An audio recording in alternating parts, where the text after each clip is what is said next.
Adam Taxon here in conservative firing line mode. And let's talk about one of the articles there. I want to bring your attention to it. It's called Independent Filmmaker. President Trump must call out Twitter over censorship at SOTU, which of course is State of the Union. That's coming up before the Super Bowl, which our minds are sort of on the Super Bowl here in the Philadelphia area. Had to stick that one in there. Boycott the NFL if you want, if you're more principled than I am. But that's not the point of this video. I want to start off this article by Joe Newby, who is something of an expert on the subject. Look up his book, Banned, with Adina Kutnicki about Facebook and how it enables terrorism. That's not the point of this video. Let me read you a little bit of the article, tease you so you actually read the whole article. And yeah, here it is. As we and others have reported, James O'Keefe's Project Veritas, they do great work by the way, has released a series of scathing videos in which employees of the social media site Twitter have admitted to shadow banning and censoring those with a point of view that runs contrary to the politically correct Silicon Valley culture. Many have expressed outrage, and one independent filmmaker, and we're going to talk a lot about him, says it's time for President Trump to publicly call out social media sites like Twitter. So this is basically about one person advocating that President Trump do that.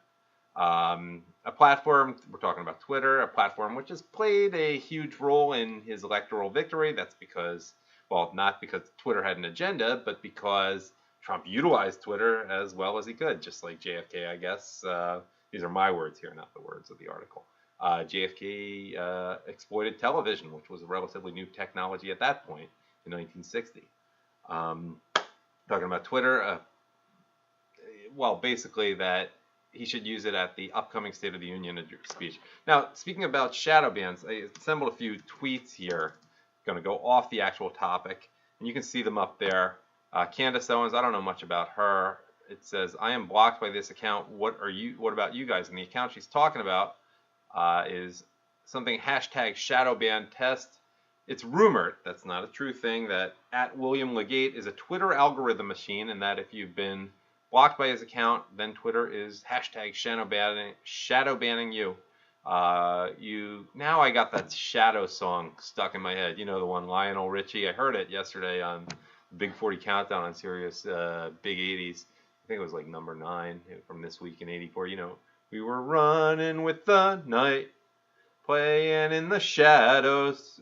Well, that's the point, the shadows part. But back to what he was saying, then Twitter is shadow banning, hashtag shadow banning you. It's late at night. Forgive me.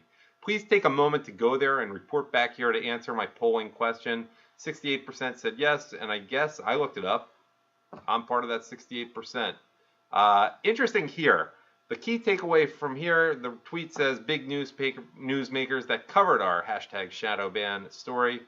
Savage Nation, Sean Hannity, Rush Limbaugh, Ben Shapiro, Brent Bozell, Tucker Carlson, Drudge, hashtag fake news outlets that did not cover the story and misled about our book, hashtag American Pravda, at CNN, which of course President Trump calls very fake news, also at The Hill and at The Inquisitor, and there's a link to a video there. I'm not putting the video in here.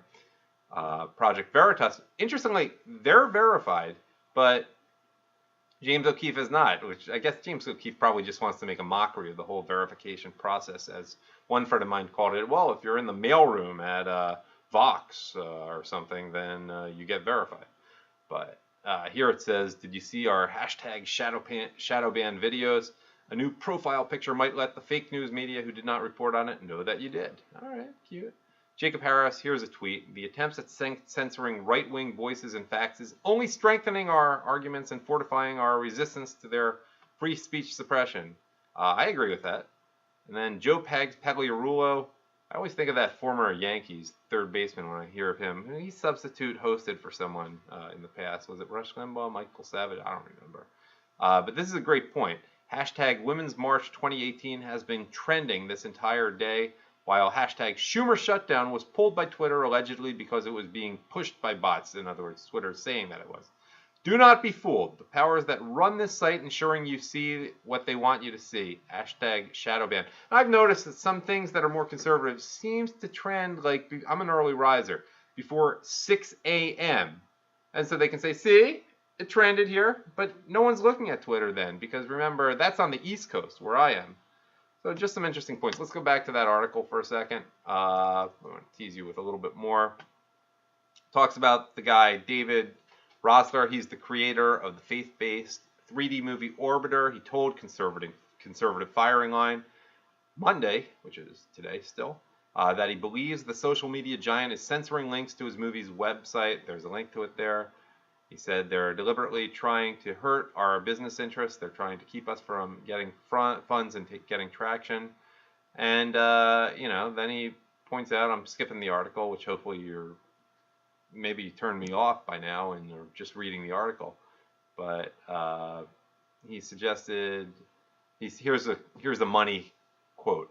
Trump needs to speak generically about the millions of people and the thousands of businesses being targeted by social media. Free speech is something that should be embraced by everyone, regardless of political and religious persuasion, Rosler said, explaining that Twitter has been shown in O'Keefe's videos to be ideologically driven and hostile to opposing points of view. And that's enough. Hopefully you're tempted to read the article now. Again, it's called Independent Filmmaker, President Trump Must Call Out Twitter Over Censorship at State of the Union. And maybe we'll get the ball rolling on that. Maybe this will get noticed by someone. I think it's a good idea for him to do that. And I've taken enough of your time.